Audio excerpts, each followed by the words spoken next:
Domin samun sababbin shirye-shiryen ma danna subscribe kana danna alamar ƙararrawa domin sanar da ku sababbin shirye-shiryen mu da zarar mun ɗora.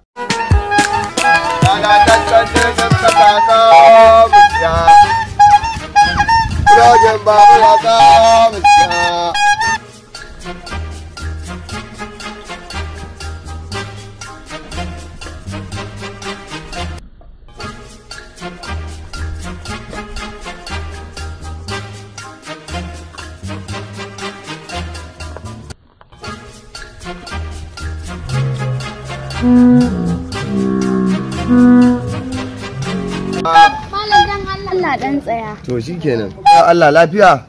Lafiya. To shikenan ina jinki. Dan Allah ina son ka. Gongon kayan bola ba ni da abin da zai riƙe kayan gongon. To ai ni ban damu da wannan kayan gongon ko wani abu, kawai ni dai kai nake so. To ai ba ni da abin da zai riƙe ki. Ko ma yaya ne ina son ka. Inna lillahi wa inna ilaihi raji'un. To na biyo layin masifa dan Allah ki haƙuri.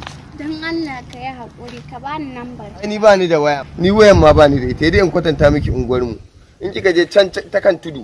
Wannan layin da ya karya ka haka wajen bayan wata transformer. A nan unguwar mu take kuma a nan muke kasa kayan gwangwan. Ka tabbata? Na tabbata a nan nake. Shikenan zan zo ne. To shikenan nagode. To shikenan ba matsala gwangwan. Ka tabbata zan samu. Za ki samu insha Allah. Amma fa gaskiya na yi mamaki a yanayin da nake har kika nuna kina so na wai yadda mu soyayya ma. Kwarai na yadda mu soyayya. To ba matsala.